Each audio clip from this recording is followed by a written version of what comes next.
Glória a Deus. Tomem vossos assentos, por favor. A paz do Senhor, irmãos. Glória a Deus. Deus é bom e sua misericórdia dura para sempre. Prazer estar aqui. Deus continue abençoando ao pastor, a pastora. Que a mão do Todo-Poderoso esteja sobre a vida de vocês. Rever meu amigo Walter. Deus continue abençoando. E morar longe, hein, irmão? Mas Deus é bom. E a sua misericórdia é para sempre. Salmo 116, por favor. Glória ao nome de Jesus. Salmo 116, o versículo é o de número 1. Aqui, como aqui dentro está muito frio, então criança fica geralmente incomodada, né? Criança já fica incomodada porque fica muito tempo num lugar. Então, com esse calor, se uma criancinha chorar, que é normal, é só a mamãe ali, passa uma aguinha no rosto, dá um arzinho quente para ela lá fora, para esquentar. Salmo 116, quem achou, diga amém. Verso 1 diz: amo ao Senhor, porque Ele ouviu a minha voz e a minha súplica, porque inclinou para mim os seus ouvidos. Portanto, invocá-lo-ei enquanto viver. Amo ao Senhor, porque Ele ouviu a minha voz. Invocá-lo-ei enquanto viver. Portanto, invocá-lo-ei enquanto eu viver. Ele ouviu a minha voz e a minha súplica. A Bíblia Sagrada tem os livros históricos, os livros proféticos e os livros poéticos. O livro dos Salmos está relacionado entre os livros poéticos. Na verdade, Salmo é uma canção, é um louvor. É uma expressão autêntica de louvor ao Deus Todo-Poderoso. Quando você lê o livro dos Salmos, você não deve pronunciar capítulo. Salmo capítulo 2, capítulo 3, não existe. Quando você vai fazer uso do livro dos Salmos, você deve pronunciar o número do salmo que você vai meditar. Quando você medita, quando você estuda e lê os Salmos, você não vai encontrar preocupação no salmista ou nos salmistas, preocupação em fazer rimas de palavras e frases. Não existe esta preocupação no salmista. Até porque, quando o salmista compôs os salmos, ele não sentou e ficou pensando na composição.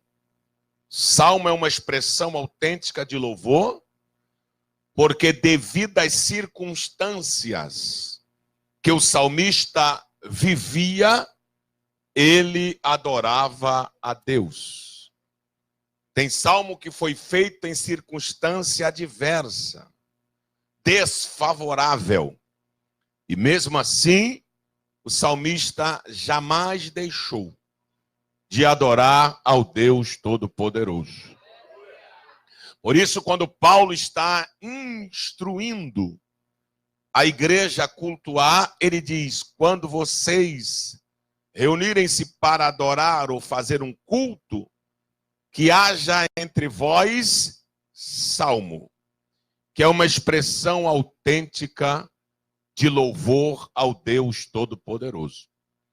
Você vai encontrar salmo que foi feito em momento de angústia, Você vai encontrar salmo que foi feito em momento de perseguição. Você vai encontrar salmo que foi feito em momento de traição. Você vai encontrar salmo que foi feito quando o salmista estava no estado de queda. Você vai encontrar salmo que foi feito em momento de guerra. Ou seja, não havia circunstância desfavorável que impedia o salmista de adorar a Deus. O Salmo 116 é um salmo que retrata um momento de angústia, mas também retrata um momento de gratidão. Então eu vou repetir aqui 3 palavras, nas quais extraídas foram do Salmo 116, que nós vamos meditar nesse tempo que me foi concedido. Vamos lá, resposta. Vamos lá, resposta. Livramento. Gratidão.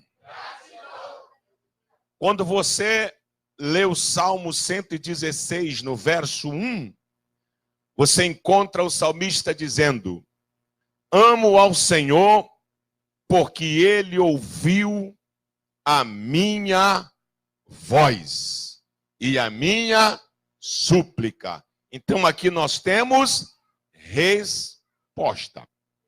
Perceba que o salmista está ensinando na sua adoração que Deus ouviu a voz dele. É preciso que você saiba, e se já sabe, eu quero relembrar, que aqui, em matéria de composição, da qual nós fomos feitos, é uma só, chamada barro. Todos nós fomos feitos do barro. Aqui não tem ninguém de prata, tem? Aqui não tem ninguém de ouro, nem de ferro, nem de aço. Da mesma matéria que eu fui feito, você também foi feito. Ou seja, o que vai diferenciar na nossa composição da matéria que nós fomos feitos é a cor. Não é? Um pode ser de uma cor escura e o outro de uma cor clara, mas a matéria é a mesma. A Bíblia diz que do pó nós viemos e para o pó retornaremos. Então, eu e você, nós somos iguais. Nós fomos feitos do barro.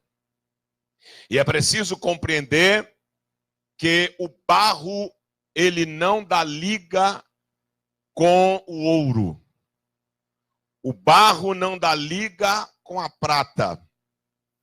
O barro não dá liga com o ferro, não se mistura. Quando Daniel foi interpretar o sonho do rei da Babilônia, aquela grande estátua, ele diz: os pés eram de barro e ferro.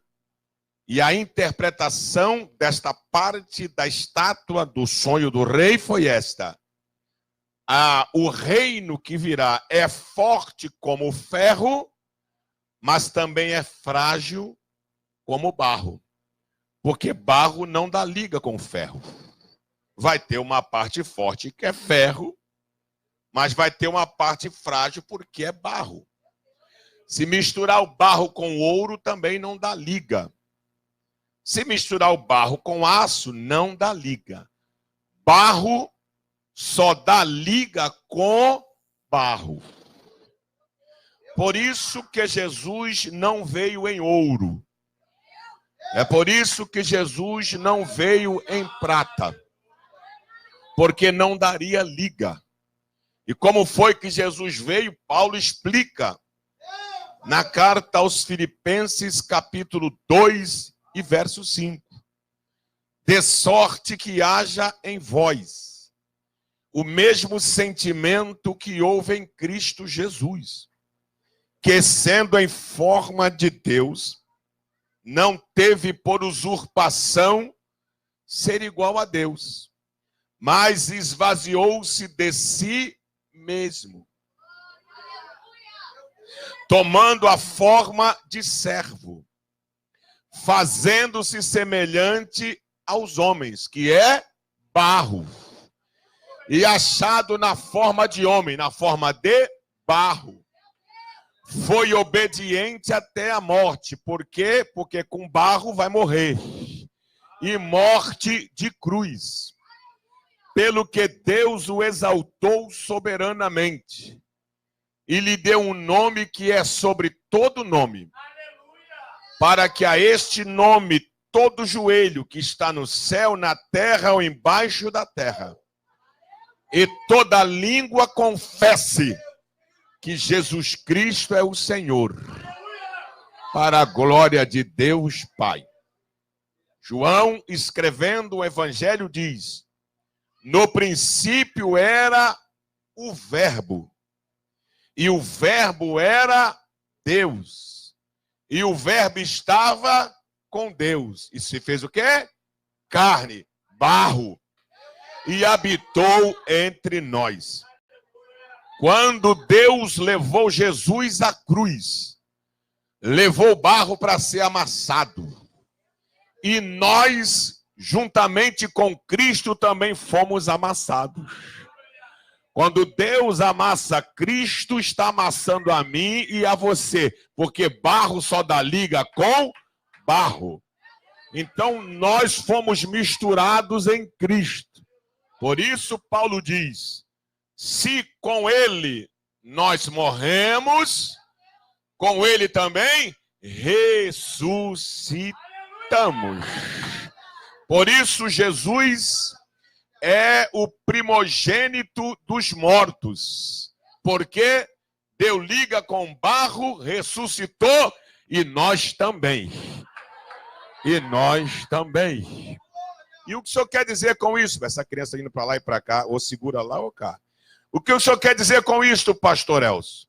É que quando a Bíblia diz que nós somos feitos do barro, a Bíblia está dizendo que todos nós somos iguais. A minha matéria, da qual foi feita, e você foi feito, nós somos iguais. Mas Deus deu a cada um singularidades que você não vai encontrar no outro igual à sua. Número 1, o cabelo. Meu já foi. Mas ninguém tem o cabelo igual do outro. Parece.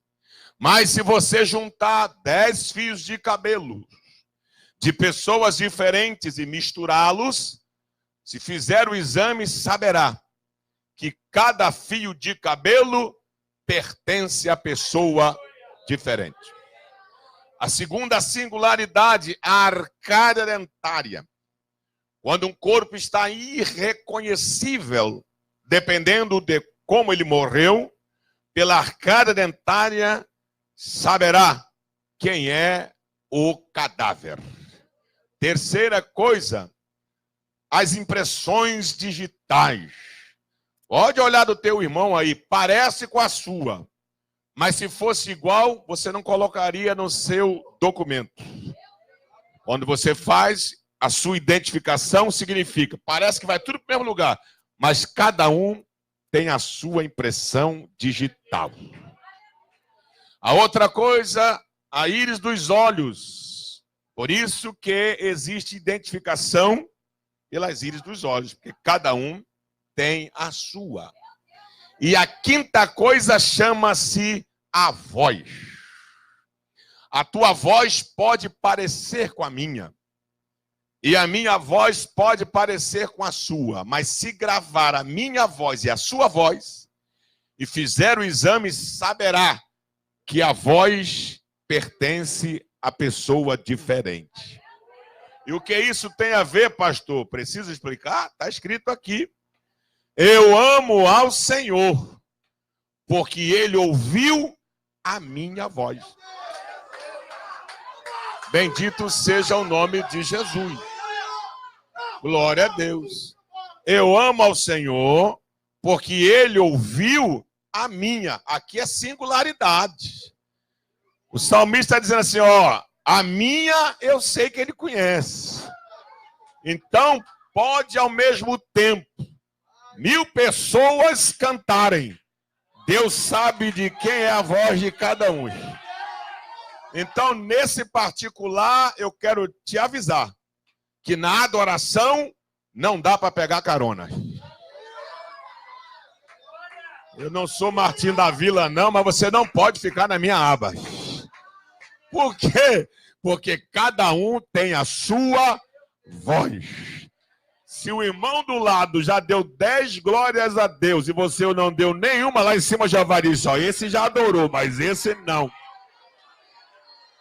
E se quase toda a igreja já deu glória e você se escondeu no meio dos glórias a Deus da igreja, Jeová está dizendo, está faltando um me louvar.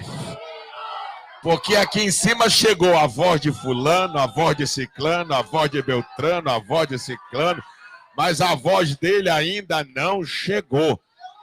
Deus conhece a tua voz. Glória a Deus, glória a Deus.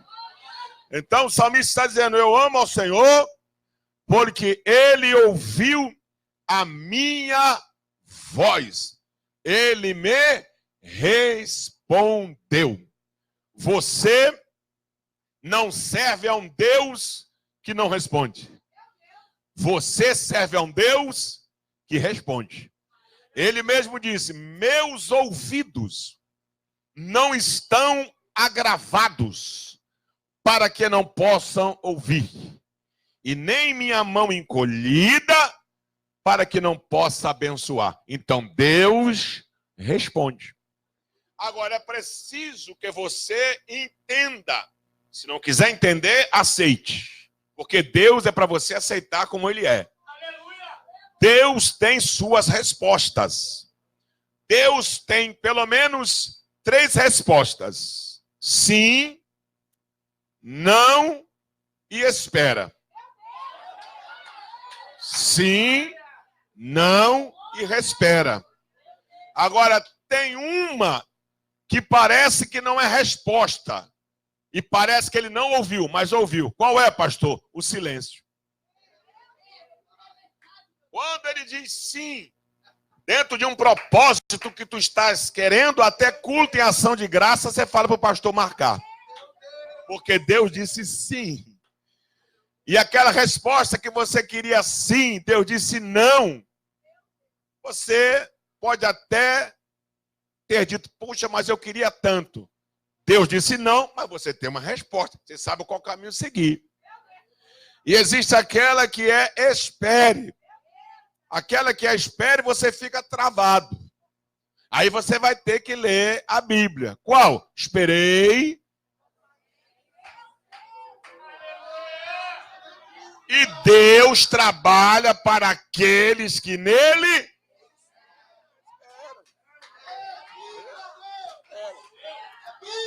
Existe aquela que ele não fala nada. Te deixa numa tribulação.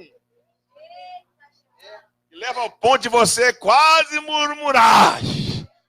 Mas o fato dele não responder não significa que ele não ouviu.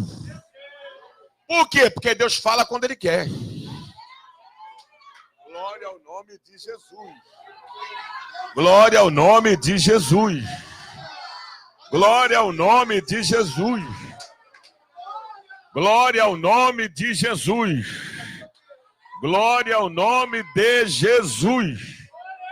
A Bíblia diz que quando Samuel foi chamado perto da arca de Deus, no lugar onde ele deitava, a Bíblia diz que Deus não falava mais. Havia um silêncio. Deus não falava mais, devido à má administração do sacerdote Eli e as prevaricações e aberrações, os pecados que os filhos de Eli cometiam. Deus então calou-se.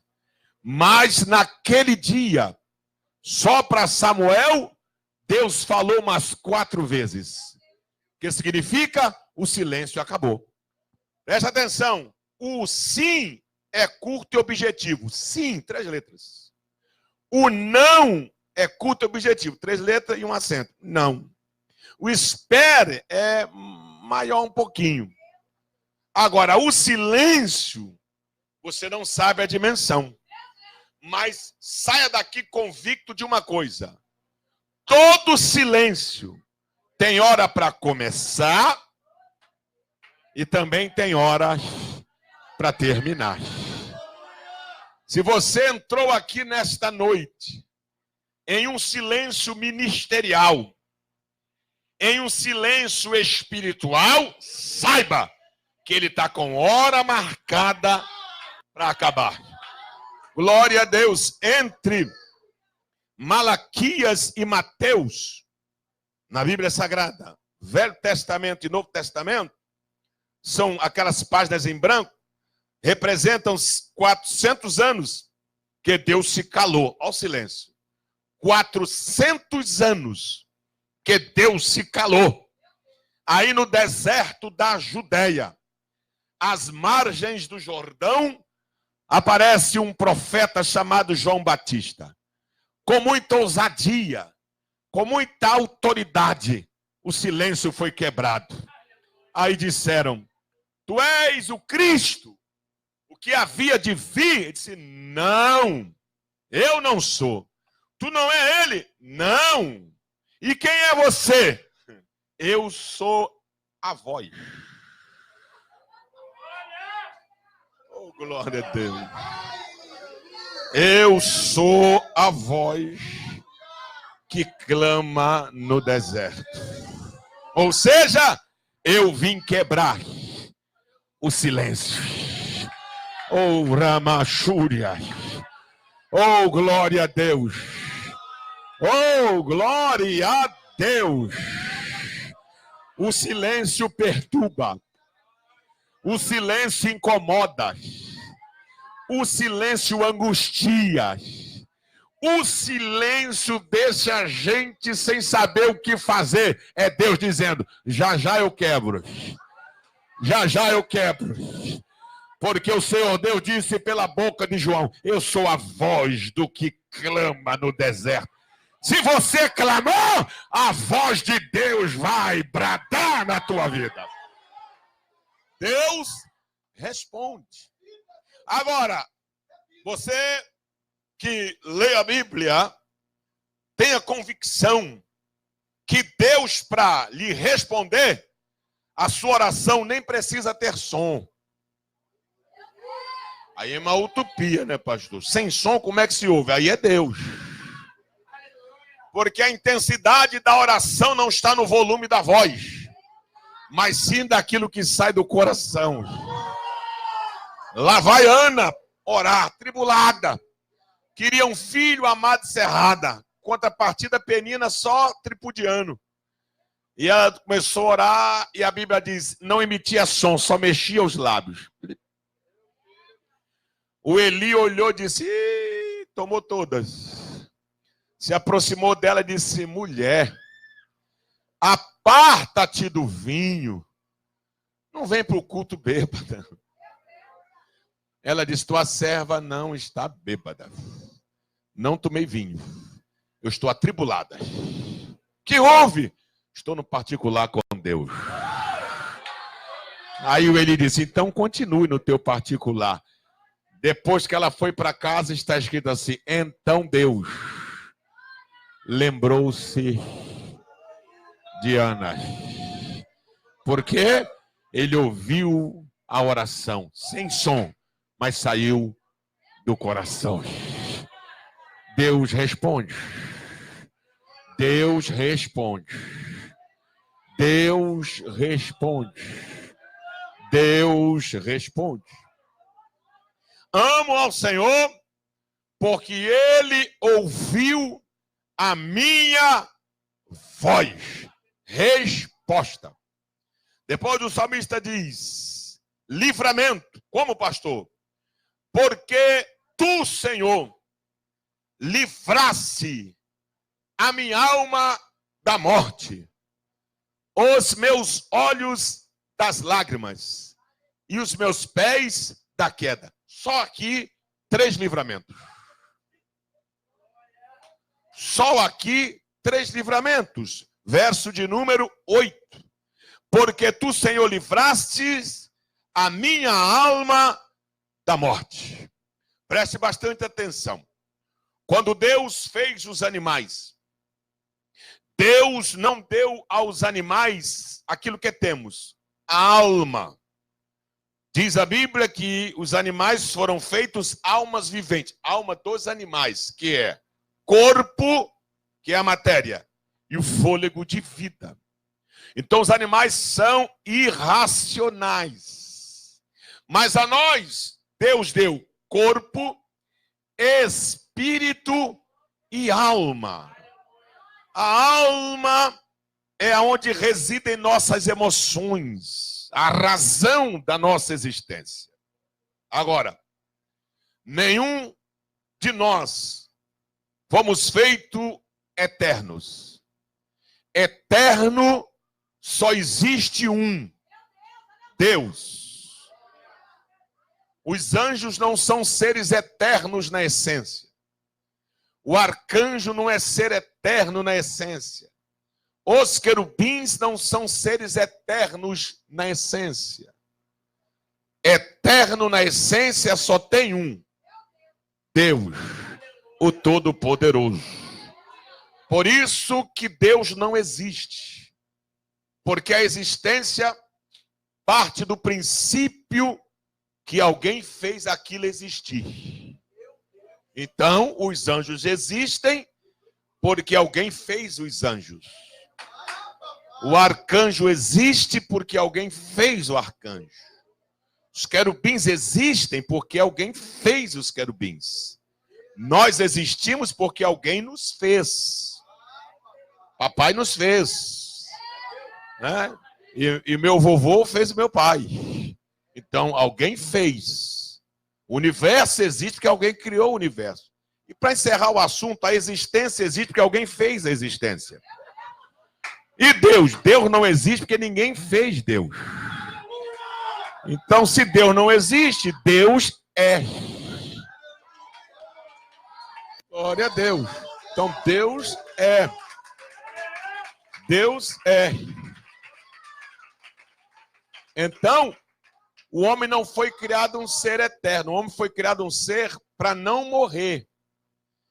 E o que é que foi que Deus colocou no homem para o homem não morrer? A alma. Um pouco de sua eternidade Deus colocou em nós, a alma. Mas em uma condicional. Qual? O homem vai morrer se desobedecer. Se não desobedecer, viverá para sempre. Tanto é que quando ele desobedeceu, a morte chegou. Mas a alma, na essência, não morre. Mas, pastor, e aquele versículo que diz, toda alma que pecar, esta morrerá? Já está explicando, toda alma que pecar. A morte espiritual. Mas a morte da essência, acabou, a alma morreu, não existe. A alma vive para sempre. Aí, a pessoa escolhe, quer viver eternamente com Cristo ou eternamente com o diabo. Então, quando o salmista diz, livrou a minha alma da morte, ele está dizendo, livrou a minha alma da morte eterna. E como ele fez isso, pastor? Mateus 11, 28. Vinde a mim, todos vós que estáis cansados e oprimidos, e eu vos aliviarei. Tomai sobre vós o meu jugo.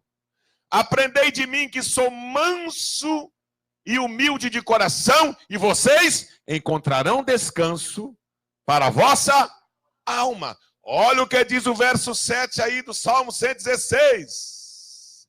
Senhor, guarda os simples. Estava abatido, mas ele me livrou. Volta, minha alma, ao teu repouso, porque o Senhor te fez bem. O sacrifício da cruz é para alcançar a tua alma. A ressurreição dos mortos é para alcançar a tua alma. Por isso Paulo diz, quem quiser gloriar na carne, não dá para competir comigo. Porque eu sou hebreu de hebreu, da tribo de Benjamim, circuncidado ao 8º dia. Segundo a lei, fui fariseu. Segundo o zelo, perseguidor da igreja de Cristo. Olha onde ele vai chegar. E tudo isso que eu achava ganho, reputei perda por Cristo, para ver se consigo alcançar a ressurreição dos mortos. Ou seja, a eternidade para minha alma. Certa vez alguém disse, alma descansa, alma folga, porque eu tenho muito em celeiros. Aí Jesus disse, louco, esta noite pedirão a tua alma. Isso aí vai resolver? Claro que não.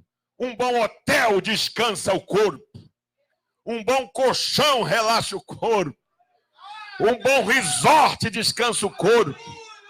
Para quem gosta, uma rede é bom para o corpo. Um colchão d'água é maravilha para o corpo. Uma sauna e chuveiro frio maravilhoso para o corpo. Mas a alma, só quem dá descanso é Jesus de Nazaré.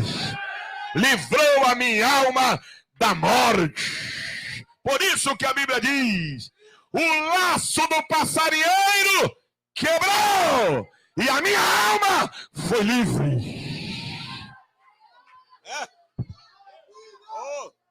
Jesus disse para os judeus, quem come da minha carne e bebe do meu sangue tem a vida eterna. Um olhou para o outro e disse assim, esse cara está maluco.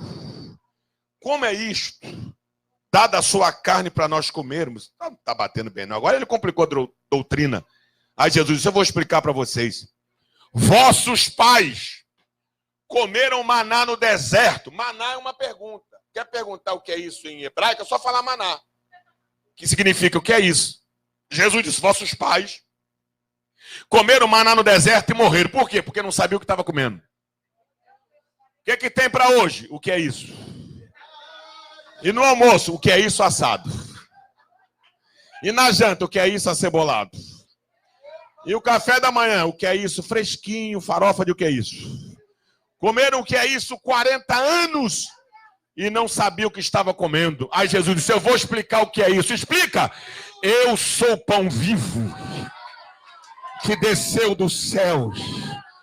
Quem come da minha carne e bebe do meu sangue tem a vida eterna. Por quê? Porque minha carne verdadeiramente é comida e o meu sangue verdadeiramente é bebida. Você pode adorar a Ele. Livrou a minha alma da morte. Glória a Deus. Vamos lá, meus Deus. Não vou fazer vigília aqui. Livrou a minha alma da morte. Os meus olhos das lágrimas. Olha que coisa linda. Pastor, hoje eu já chorei. Eu não expliquei ainda. Livrou os meus olhos das lágrimas. Se perguntar à ciência o que é lágrima, ela vai responder. Cloreto de sódio, água e sal. Então dá para tu fazer um pouquinho de lágrima em casa. Como, pastor? Bota um pouquinho d'água e joga uma pitada de sal. Mas não é essa lágrima que ele está dizendo aqui. Porque esta que sai aqui é reação a um sentimento que pode ter alcançado a carne. Não é? O que alcança a carne, um remédio laboratorial bem feito, livra. A ciência evoluiu tanto que criou analgésicos, morfina e outros remédios, né, que conseguem aliviar do corpo a dor e a lágrima vai embora. Mas a ciência ficou tão soberba que um cientista disse, do jeito que a ciência está indo, e tomara que avance mais, um dia a ciência secará dos olhos toda lágrima. Aí ele errou. Não tem como. Somente um pode fazer isso. Uma mulher casou-se, teve um filho. A morte veio e ceifou o marido. E tudo que ela tinha depositado no marido, sonhos, projetos, futuro, provisão, proteção, amor, carinho, a morte levou, porque levou o marido. E ela então chorou. Não tem como fazer. Tudo que ela tinha no marido transferiu para o filho, pois o filho era único. Agora no filho estão os sonhos, os projetos, a vida, o futuro. E o que aconteceu? A morte veio e ceifou. E agora não tem mais ninguém. O que ela vai fazer? Chorar. Bota o menino no caixão e vamos enterrar. E aquele cortejo fúnebre, quando está saindo da cidade, quem vem? Jesus. E em meio a um velório de tantas lágrimas, a frase que sai da boca de Jesus é esta: não chores. Todos que estavam em volta, por certo, já tinham dito: chore, tu já perdeu o marido, tua vida está mesmo sacrificada, pode chorar, chora, faz bem. Põe para fora as suas emoções para você não passar mal. Mas Jesus chegou e disse: não chore. Quem é esse homem para dizer que essa mulher para não chorar? Ele conhece ela desde quando nasceu. Será que ele não sabe que ela é viúva? Eu vi o dia que o marido dela morreu. Será que ele não sabe que ela só tinha um filho? Fui eu que fiz ela gerar esse filho. Eu sou o dono da vida. Será que ele não sabe que esse é o filho único? Eu sei que foi só esse que eu dei. E como é que ele diz para não chorar? Porque ele pode trazer de volta aquilo que a morte levou. Então ele disse: não chore. Tocou no esquife e disse: levanta daí, guri. Pegando pela mão, disse: vai com a tua mãe. E disse: vai no cemitério e manda os coveiros irem para casa, porque hoje é folga. Não tem enterro hoje, porque o dono da vida chegou. Só ele pode, só ele pode.